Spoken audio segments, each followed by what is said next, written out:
Good morning बच्चों, कैसे हैं आप लोग। और आज हम लोग अपने YouTube चैनल पर जेई मेंस 2024 का जो एग्ज़ाम होने वाला है उसके कुछ टॉपिक्स डिस्कस करने वाले हैं। क्या टॉपिक है हमारा, जैसे कि आप लोगों को पता है कि इस बार हमारा एनटीए ने जेई मेंस का जो सिलेबस है काफ़ी कुछ हद तक रिड्यूस कर दिया है। फिजिक्स में भी रिड्यूस किया है, मैथ्स में भी रिड्यूस किया है, केमिस्ट्री में भी रिड्यूस किया है। तो आज हम लोग अपने मैथ्स सिलेबस के लिए बात करेंगे। और बहुत से बच्चों के क्वेश्चंस आते रहते हैं कि सर ये टॉपिक इस टॉपिक में यूज हो रहा है तो हमें इसका क्या करना चाहिए, क्या पढ़ना है। तो आइए देखते हैं कि आज हम लोग अपने सेशन में क्या डिस्कस करने वाले हैं। अगर मैं बात करूं तो सबसे पहले मैं ये बताऊंगा आप लोगों की जो 2023 में जो जेई मेन का एग्ज़ाम हुआ था उन लोगों ने मैथ्स के पेपर में क्वेश्चंस की क्या वेटेज दी थी, जो हमारे टॉपिक्स थे उनकी क्या वेटेज थी। और जो इस बार 2024 में जेई मेंस का एग्जाम होने वाला है और जबकि हमारे टॉपिक्स डिलीट हो गए हैं तो अब किन टॉपिक्स की जो है इंपॉर्टेंस बढ़ने वाली है। फिर इसके बाद हम बात करेंगे कि जेई मेंस के एग्जाम में क्या क्या सिलेबस में हमारा डिलीट हो गया है। एंड मोस्ट इंपॉर्टेंट टॉपिक जो कि जेई मेन 2024 के लिए हमारे सेशन के एग्जाम के लिए जो कि सबसे ज़्यादा इंपॉर्टेंट टॉपिक है उनके बारे में बात करेंगे। और फिर हम ये बात करेंगे कि सर अब जैसे अब हमारा जो एग्ज़ाम है 24 जनवरी से है, अब हमारे पास टाइम बचा नहीं है और हमने अपना ओवरऑल सारा सिलेबस कंप्लीट कर लिया है। तो अब हमें क्या करना चाहिए, क्या इंपॉर्टेंट चीज़ें पढ़नी चाहिए कि जो कि हम इतने कम टाइम में 99.9 परसेंटाइल से ऊपर अपना रिजल्ट ला सकें। तो इसके बाद फिर कुछ ये भी है कि कुछ टॉपिक्स ऐसे हैं जो कि हमारे सिलेबस से डिलीट हो गए हैं लेकिन वो कहीं आगे यूज भी होते रहते हैं, उसके बारे में भी बात करेंगे। एंड देन फिर मैं आपको ये भी बताऊंगा कि आपको इन सारी चीज़ों को कैसे हैंडल करना है। तो बात करते हैं। और ये हमारा इंस्टीट्यूट जो है वो साईसेट का एग्ज़ाम कंडक्ट करा रहा है। ये जो एग्ज़ाम है वो उन बच्चों के लिए है जो बच्चे अभी 9th क्लास में पढ़ रहे हैं या 11th क्लास में पढ़ रहे हैं, उनके बच्चों के लिए है। तो वो लोग अपने इस स्कॉलरशिप टेस्ट को दे सकते हैं। तो देखिए हम लोग क्या कौन कौन से प्रोग्राम रन कर रहे हैं। जो हमारा टेस्ट है वो 17 दिसंबर को एग्ज़ाम हम लोग कंडक्ट कर रहे हैं अपने इंस्टीट्यूट पर और ऑल ओवर इंडिया एग्ज़ाम है, इसका टेस्ट है। अगर हम बात करें तो एक हमारा बैच है जो कि 4 ईयर प्रोग्राम है। ये उन बच्चों के लिए है कि जो लोग 9th क्लास से ही अपना फाउंडेशन ठीक करना चाहते हैं, फिर उनका जो एम है वो एडवांस या नीट का एम है। एंड 2 ईयर प्रोग्राम है जो कि फॉर क्लास 11th के स्टूडेंट्स के लिए है और जेई और नीट दोनों बैच अवेलेबल हैं हमारे पास। एंड अभी भी बहुत से बच्चे ऐसे हैं कि जिन लोगों ने बोर्ड के एग्ज़ाम के चक्कर में अपनी प्रिपरेशन नहीं की है। उनका कुछ बच्चों का एम ये रहता है कि वो सबसे पहले अपना जो बोर्ड का एग्ज़ाम है उसे प्रिपेयर कर ले। तो उनके लिए हम लोगों ने अप्रैल सेशन के लिए क्रैश कोर्स हमारे यहाँ रन कर रहा है, तो आप लोग एडमिशन ले सकते हैं उसमें बच्चों। तो अब हम देखते हैं आगे। अगर हम 2023 में अगर हम बात करें ये जेई मेंस के टोटल 2023 के जितने भी पेपर हुए हैं उनमें सारे सेट्स में क्वेश्चंस हैं। तो 2023 में क्वाड्रेटिक इक्वेशन के टोटल 21 क्वेश्चंस पूछे गए हैं एग्जाम में। एंड सीक्वेंस एंड सीरीज के टोटल 40 क्वेश्चंस पूछे गए हैं। परम्यूटेशन कॉम्बिनेशन में टोटल 45 क्वेश्चंस हैं। बायनोमियल थ्योरम में 44, मैट्रिसेस एंड डिटरमिनेंट में 49 क्वेश्चंस। परम्यूटेशन प्रोबेबिलिटी थ्योरी में टोटल 23 क्वेश्चंस आए थे एंड कॉम्प्लेक्स नंबर में 22 एंड स्टैट्स में टोटल 26 क्वेश्चंस आए थे। तो ये हमारा लास्ट ईयर का जो भी अलजेब्रा में जो भी टॉपिक्स हैं उनसे जो भी क्वेश्चंस पूछे गए हैं, तो ये मैं उन टॉपिक्स की बात कर रहा हूँ। तो आप देखिए कि क्या हर टॉपिक की परसेंटेज है कि क्वाड्रेटिक इक्वेशन अगर मैं बात करूँ तो देखिए ये 4 टॉपिक्स हमारे ऐसे हैं, probability theory, binomial theorem and permutation combination and sequence and series, जिनसे कि सबसे ज़्यादा क्वेश्चंस पूछे गए हैं। ठीक है, तो अगर हम इसी बिहाफ पर बात करें, देखिए जेई मेंस एग्जाम का जो हमारा पैटर्न है, जेई मेन एग्जाम का जो भी हमारा पैटर्न है उसमें जो हमारे क्वेश्चंस हैं, क्वेश्चंस का पैटर्न हमारा फिक्स रहता है कि आपके इस टॉपिक से इतने क्वेश्चंस आएंगे। तो देखिए अगर हम इसी तरह से एक्सपेक्ट करें तो आपका जो इस साल पेपर एग्जाम होने वाला है उसमें क्वाड्रेटिक इक्वेशन का 1 क्वेश्चन आने वाला है, सीक्वेंस एंड सीरीज का 1 क्वेश्चन, परम्यूटेशन कॉम्बिनेशन के 2 क्वेश्चंस हैं एंड बायनोमियल थ्योरम में 1 क्वेश्चन, मैट्रिसेस डिटरमिनेंट में 1 क्वेश्चन, प्रोबेबिलिटी थ्योरी में 2 क्वेश्चंस हैं एंड कॉम्प्लेक्स नंबर में 1 एंड स्टैट्स में। ये हमारा एक एक्सपेक्टेशन है कि क्वेश्चंस आ सकते हैं। अब ऐसा भी है, जैसे देखिए अगर हम बात करें, ऐसा भी हो सकता है कि मैट्रिसेस डिटरमिनेंट में 2 क्वेश्चंस पूछ लिए गए, तो ये भी हो सकता है। और हम आगे देखते हैं क्या, अगर हम बात करें कोऑर्डिनेट टॉपिक बहुत ही इंपॉर्टेंट टॉपिक है। तो Cartesian system and straight line से जो लास्ट ईयर क्वेश्चंस पूछे गए थे, टोटल 15 क्वेश्चंस पूछे गए। ये सारे जो भी क्वेश्चंस पूछे गए हैं टोटल नंबर ऑफ 25 सेट्स में पूछे गए हैं। एंड सर्कल में हमारे 20 क्वेश्चंस हैं, पैराबोला में 16 क्वेश्चंस, एलिप्स में 12 क्वेश्चन एंड हाइपरबोला में 9 क्वेश्चंस। तो अगर हम इस बिहाफ पर देखते हैं तो हमारा क्या होने वाला है 2024 में, आपको जो एग्जाम में एक क्वेश्चन स्ट्रेट लाइन का मिलने वाला है श्योर टू श्योर, सर्कल का एक क्वेश्चन मिलने वाला है, पैराबोला का एक क्वेश्चन मिलने वाला है, एंड एलिप्स एंड हाइपरबोला में आपको एग्जाम में एक ही क्वेश्चन मिलेगा। तो अगर हम ओवरऑल बात करें तो जो कोऑर्डिनेट है हमारा, उसमें हमारे total 4 to 5 question he exam में आते हैं। तो फिर हम बात करते हैं कैलकुलस की। अगर आप बात करें कैलकुलस, अगर किसी बच्चे का किसी भी एग्जाम के लिए अगर कैलकुलस उसका बहुत अच्छा है, अगर आपको देखिए ये हमेशा पता होना चाहिए, अगर आपको अपना एडवांस में सिलेक्शन लाना है तो आपको कैलकुलस में बहुत अच्छे से कमांड होनी चाहिए, और जितनी अच्छी प्रिपरेशन आप कर सकते हैं करिए। तो देखिए एक relation and function basic mathematics में अगर हम बात करें, टोटल 50 क्वेश्चंस पूछे गए, मतलब on an average her paper में 2 क्वेश्चंस पूछे गए हैं। लिमिट का एक क्वेश्चन, लिमिट के लास्ट ईयर जो क्वेश्चंस आए हैं 12 क्वेश्चंस आए हैं 25 सेट्स में, जो कि बहुत कम है। आप ये भी मान के चलिए लिमिट का आपको एक क्वेश्चन एग्जाम में जरूर मिलने वाला है। कंटिन्यूटी डिफरेंशियबिलिटी में 20 क्वेश्चंस आए हैं। एंड ये एप्लीकेशन ऑफ डिफरेंशिएशन है, एप्लीकेशन बेस्ड प्रॉब्लम, जो कि डिफरेंशियल कैलकुलस के एप्लीकेशन बेस्ड क्वेश्चन है, वहां से कुछ भी नहीं पूछा गया है। नॉर्मल टेंजेंट जो कि इस साल सिलेबस से हटा दिया गया है, तो वहां पर टोटल 5 क्वेश्चंस पूछे गए। मैक्सिमम मिनिमम से एक क्वेश्चन उन्होंने जरूर पूछा है, 12 क्वेश्चन इंक्रीजिंग डिक्रीजिंग। तो अगर मैं इस तरह से बात करूं टोटल एओडी में, उन लोगों ने टोटल 25 सेट्स में से ओनली 20 क्वेश्चंस पूछे हैं, जो कि सबसे इम्पॉर्टेंट टॉपिक है। तो लेकिन बट फिर भी लास्ट टाइम उन्होंने नहीं पूछा है जो अपने पिछले सेशन में। इस बार ऐसा हो सकता है कि आपको यहाँ से क्वेश्चंस अच्छे देखने को मिले। फिर हम बात करते हैं इनडेफिनेट इंटीग्रल में टोटल 8 क्वेश्चंस आए हैं, लेकिन डेफिनेट इंटीग्रल में टोटल 25 सेट्स में 38 क्वेश्चन, यानी ऑन एन एवरेज 2 क्वेश्चंस आपके एग्जाम में आए हैं।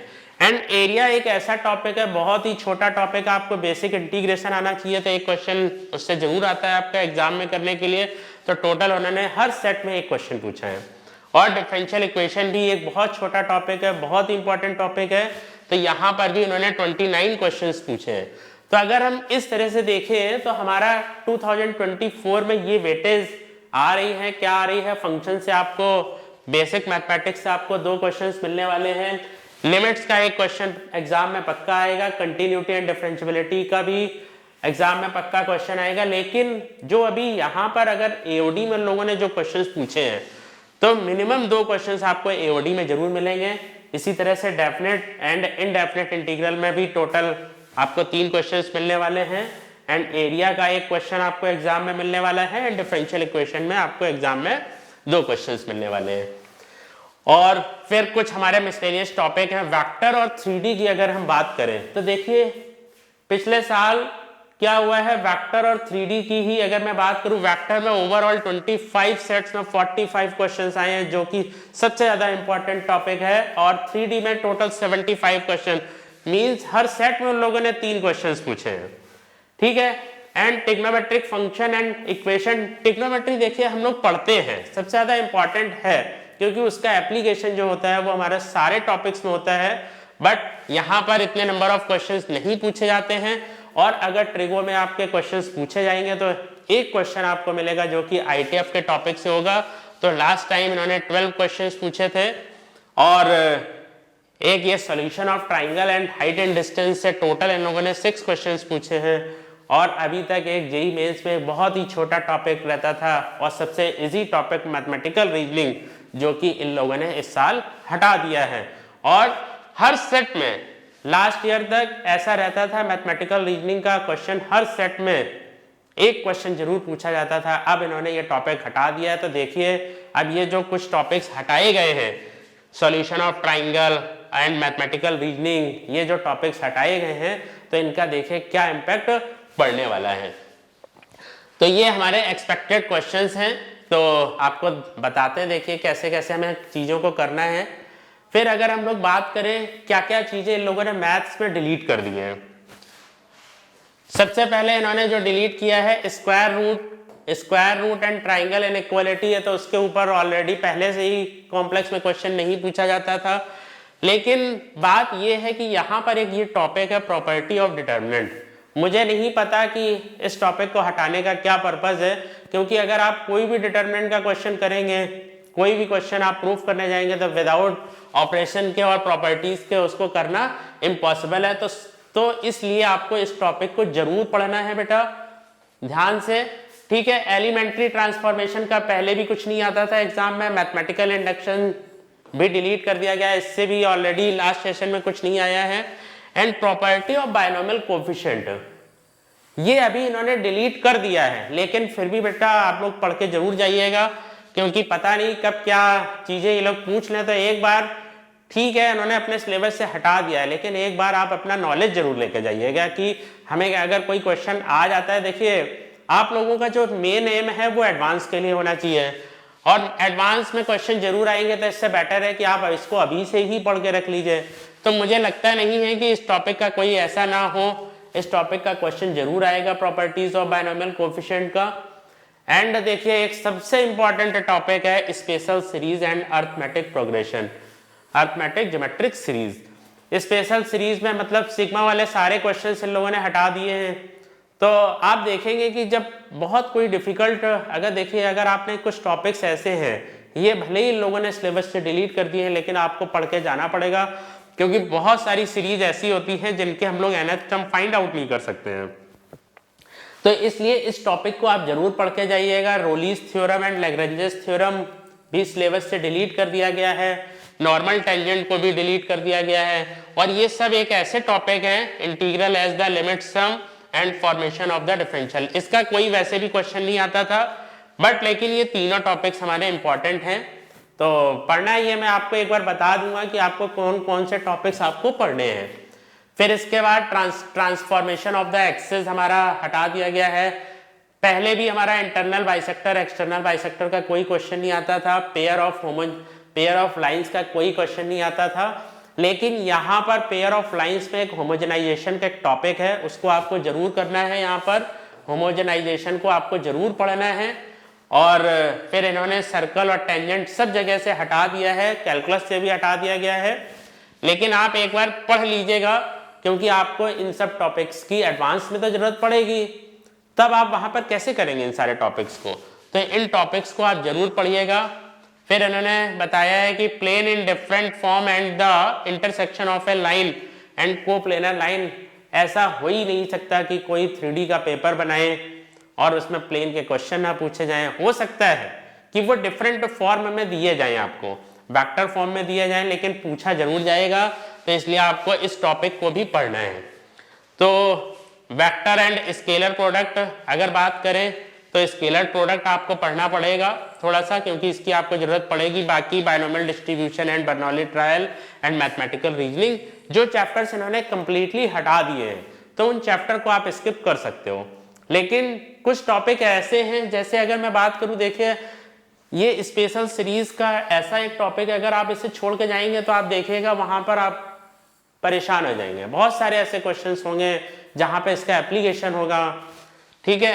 और देखिए क्या क्या टेंजेंट को आपको पढ़ के जाना पड़ेगा, तो वो आपको करके जाना है। भले ही इन लोगों ने हटा दिया है, आप अपना एक मकसद रखिए, बस हमें एडवांस में सेलेक्ट होके आना है।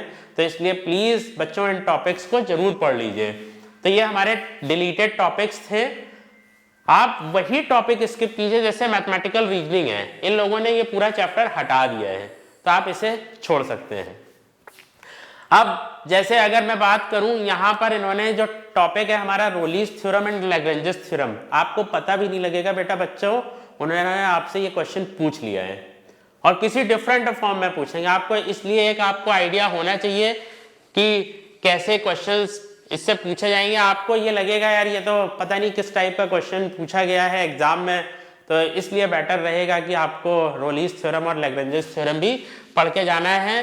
तो मैं अगेन अगर मैं फिर से आपको बताऊं तो जो मैं टॉपिक्स आपको बोल रहा हूं तो इनको आप जरूर कर लीजिएगा। एक प्रॉपर्टीज ऑफ डिटर्मिनेंट आपको करना है, प्रॉपर्टीज ऑफ बाइनोमियल कोएफिशिएंट करना है, और स्पेशल सीरीज आपको पूरा करके जाना है कंप्लीटली। ऐसा कोई भी चीज नहीं है जो डिलीट कर दी गई है, लेकिन फिर भी आपको देखिए वो जरूर काम आएगी। रोलीज थ्योरम एंड नॉर्मल टेंजेंट भी आप अच्छे से पढ़ के जाइएगा। लिमिट सम, पता नहीं, मुझे नहीं पता कि कैसे लोगों ने इस टॉपिक को हटा दिया है, लेकिन इस टॉपिक का भी क्वेश्चन जरूर आएगा, पढ़ के जाइएगा। ठीक है, हो सकता है ऐसा हो जाए कि जेईई मेंस में आपको कुछ ना मिले, लेकिन ये सारी चीजें एडवांस के पेपर में तो आपको मिलेगी ना, तो इसलिए आपको पढ़ना ही पड़ेगा।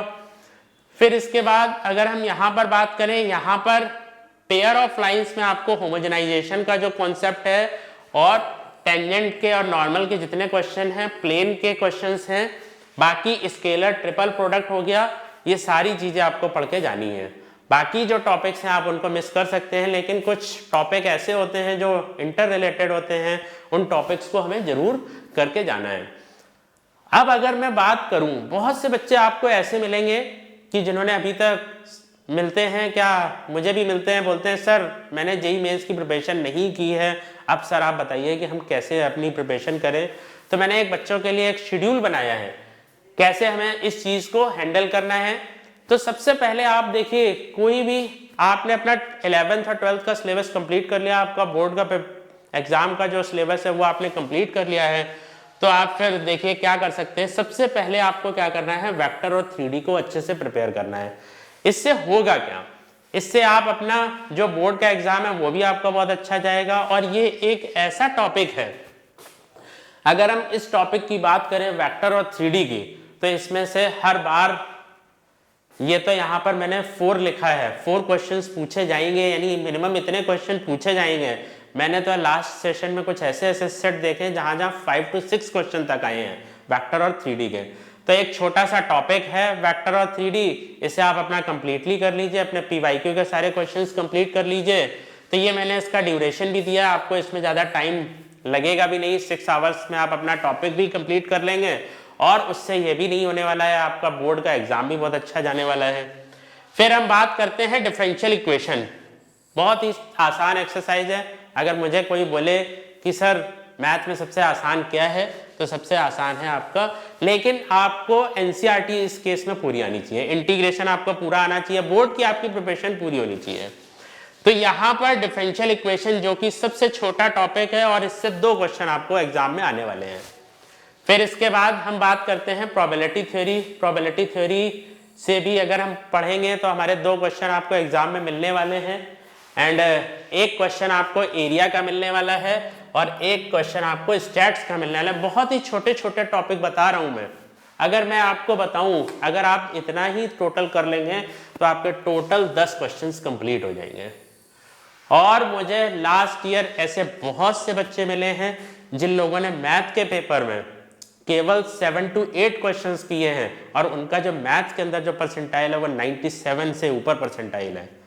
तो ये तो अगर आप 10 क्वेश्चन अगर आप करके चले जाओगे तो बहुत अच्छा स्कोर आ जाएगा।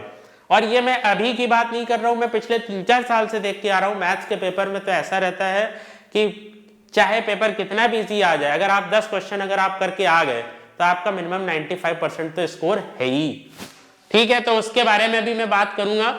फिर एक आपका ITF का टॉपिक है जिससे एक क्वेश्चन श्योर शॉर्ट आपका आना है एग्जाम में करने के लिए, लिमिट, कंटिन्यूटी एंड डिफरेंशिएबिलिटी। यहां से आपको टोटल 3 क्वेश्चंस मिलेंगे, इसको आप अच्छे से प्रिपेयर करके जाइए। और भले ही लोगों ने लैग्रेंजेस थ्योरम हटा दिए, लेकिन आप पढ़ के जरूर जाइएगा, क्योंकि वो आपके काम आने वाली है, इसकी आपको जरूरत पड़ने वाली है। आपको पता भी नहीं लगेगा कि उन लोगों ने हमसे ऐसे ऐसे क्वेश्चंस पूछ लिए हैं और आपको अभी ये दे दिया जाएगा ये सिलेबस में नहीं है या ये टॉपिक हमारा सिलेबस में नहीं है, लेकिन जब आप एग्जाम में देखेंगे तो क्वेश्चन जरूर आएंगे। जैसे कि वेक्टर है, वेक्टर में हो ही नहीं सकता कि प्लेन का क्वेश्चन ना पूछा जाए। वो एक अलग बात है कि उसे वो किसी दूसरी वर्किंग से पूछेंगे। ठीक है, फिर इसके बाद एक क्वाड्रेटिक इक्वेशन और कॉम्प्लेक्स नंबर।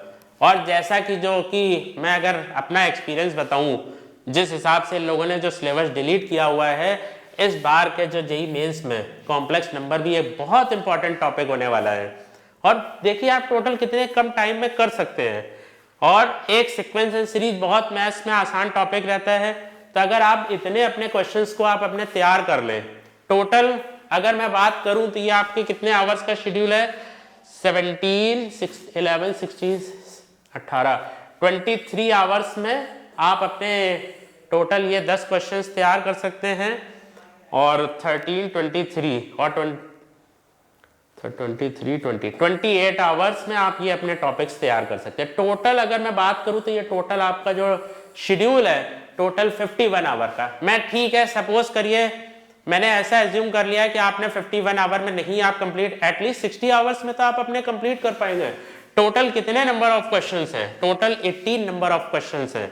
आप देखिए 10 क्वेश्चंस आपके ये हो गए और 8 क्वेश्चंस आपके ये हो गए, 18 क्वेश्चंस अगर कोई बच्चा मैथ्स के पेपर में जेई मेंस में अगर करके आ जाएगा तो आप ये समझ लीजिए कि उसका 99 परसेंटाइल क्रॉस है। ये पिछले रिजल्ट्स का एक्सपीरियंस मैं आपको बता रहा हूं, ये आपको कोई नहीं बताएगा।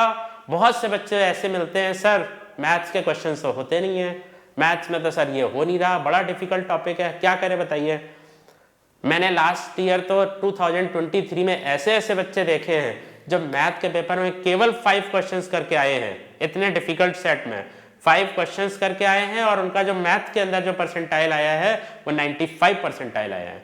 फिर भी मैं फैक्टर ऑफ सेफ्टी ले रहा हूं, आप लोगों से बोल रहा हूं कि अगर आप 8 से भी 10 क्वेश्चन करके आ जाते हैं तो बहुत अच्छा आपका मैथ में परसेंटाइल आ जाएगा। ठीक है बच्चों, तो यहां लिखा है फिर भी ये पढ़ लेना, इन टॉपिक्स को बेटा आप छोड़िएगा नहीं।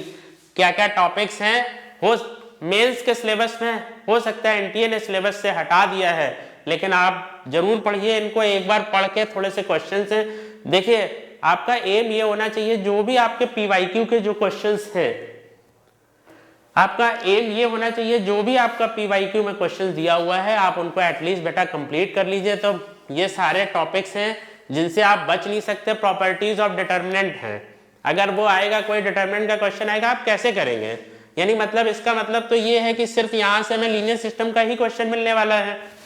अगर इस तरह से रही बात, बायनोमियल कोएफिशिएंट आप पढ़ लीजिए, लेकिन इसके बगैर आपका काम चलने वाला नहीं है। रोलीज थ्योरम भी पढ़ के जाइए बच्चों, नॉर्मल टेंजेंट, और ये तो बहुत ही आसान टॉपिक है बेटा, अगर आप पढ़ने बैठेंगे तो 1 घंटे में आपका ये टॉपिक कंप्लीट हो जाएगा।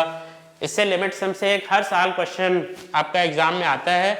बाकी आप अपना टेंजेंट एंड प्लेन पढ़ के जरूर जाइए, क्योंकि देखिए वेक्टर और 3D में आपको कोई भी रिस्क नहीं लेना। अगर आपने वेक्टर और 3D को अपना कंप्लीट कर लिया, प्लेन हो गया, स्केलर और वेक्टर ट्रिपल प्रोडक्ट हो के अगर आपने अपना पीवाईक्यू पूरा कंप्लीट कर लिया वेक्टर और 3D का, आपको एग्जाम में 4 क्वेश्चंस मिलने वाले हैं। और एक आपका छोटा सा टॉपिक आपका आ जाएगा स्टैट्स का हो जाएगा, एक छोटा टॉपिक आपका एरिया हो जाएगा बच्चों। ठीक है बेटा, तो इन टॉपिक्स को आप जरूर करिएगा। ये मैंने टेबल बताई है, ये पिछले 2022 में क्या जो पेपर इजी था और उस पेपर में अगर किसी बच्चे ने 9 क्वेश्चंस कर लिए हैं तब उसका 92 परसेंटाइल आया है इजी पेपर में, और अगर टफ पेपर में अगर 7 क्वेश्चंस करके आया तो 92 परसेंटाइल आया। ये मैंने टेबल बनाई है, जैसे इजी में किया है तो 95 परसेंटाइल, मीडियम जो मॉडरेट है आपका उसमें आपको 10 क्वेश्चंस करके आए हैं, टफ क्वेश्चंस, टफ जो सेट आया है टफेस्ट सेट में अगर आप 9 क्वेश्चन करके आए हैं। तो अगर मैं बात करूं एक ओवरऑल मीडियम को अगर लेकर के, तो आप ये समझ लीजिए कि मैथ्स के पेपर में अगर आपने 15 क्वेश्चन अगर आपने अपने सही कर दिए तो आप 98 परसेंटाइल से हर हालत में ऊपर हैं। और ये मैं 98 परसेंटाइल लिख रहा हूं, लेकिन मैंने 2022 और 3 में ऐसे ऐसे बच्चे देखे हैं जिन लोगों ने बोला है सर हमने तो केवल मैथ में 13 क्वेश्चन किए केवल, लेकिन उनके परसेंटाइल मुझे 99.5 से भी ऊपर दिखाई दी। तो बहुत बेटा आसान है, आप अपने कुछ टॉपिक्स हैं, ये जो आपका शेड्यूल है 60 आवर्स का जो शेड्यूल है आप अपना इसे कंप्लीट कर लीजिए। 1 महीने का टाइम है, अगर आप डेली भी 3 घंटे पढ़ेंगे तो भी आपका ये टॉपिक्स कंप्लीट हो जाएंगे, और अपने सारे जितने भी पीवाईक्यू हैं वो आप अपने कंप्लीट कर लीजिए बच्चों। तो ये मैंने एक बताया है कि व्हाट मस्ट डू, यानी सर अब हमें सिलेबस पता लग गया, अब हमें सारे इंपॉर्टेंट टॉपिक पता लग गया, अब हमें करना क्या है। तो सबसे पहले देखिए बच्चों, इस समय आप लोग मॉक टेस्ट पेपर लगाना चालू कर दीजिए और 3 आवर्स आपको डेली इस समय केमिस्ट्री पढ़नी है। ये मैंने आपका टाइम टेबल बना दिया है। सबसे पहले मॉर्निंग में उठ के डेली एक मॉक टेस्ट पेपर दीजिए। जब आप मॉक टेस्ट पेपर देंगे तो उससे आपकी स्पीड इंप्रूव हो जाएगी। देखिए जेईई मेंस के एग्जाम में होता कुछ नहीं है। जेईई मेंस के एग्जाम में बच्चों को आता सब है। अगर आप वो पेपर अपने घर पर लेकर जाएंगे तो आप बहुत आसानी से कर लेंगे। लेकिन होता यह है कि वहां इतना प्रेशर बिल्डअप हो जाता है आपके ऊपर कि जो आती हुई चीजें हैं वो भी नहीं आप कर सकते। तो उस प्रेशर को हटाने के लिए आप लोग वीकली 3 टेस्ट आप जरूर दीजिए। तो ये मैंने उसके लिए टाइमिंग लिख दी है। फिर आप उस पेपर का एनालिसिस कीजिए, फिर आप अपना केमिस्ट्री पढ़िए, फिजिक्स पढ़िए और टोटल आपका ये डेली का शेड्यूल है। आपका 14 आवर्स का शेड्यूल है डेली का। देखिए अब ज्यादा टाइम बचा नहीं है, 1.5 महीने की बात है और इतना अगर आप मेहनत कर लेंगे तो आपका सारी लाइफ बन जाएगी, बहुत अच्छा स्कोर आ जाएगा। फिर आप उसके बाद अपने एडवांस के पेपर में लगिए और आपको बहुत अच्छा परसेंटाइल लाना है। अगर मेंस के एग्जाम में तो आप क्या करिए, अपना एक तो मॉक टेस्ट पेपर लगाइए, अपने नोट्स का कंप्लीट कीजिए और जो भी आप टेस्ट पेपर दे रहे हैं, जो भी आप अपना टेस्ट पेपर दे रहे हैं उसका एक एनालिसिस कीजिए। उन टॉपिक में जो भी आपको टॉपिक्स नहीं आ रहे हैं उन पर थोड़ा सा वर्कआउट कर लीजिए और अपने टाइम टेबल को जरूर फॉलो करें। ये बच्चों हमारी टीम है और तो ये हमारे यहाँ पर फैकल्टीज़ हैं जो लोग हम लोग पढ़ाते हैं।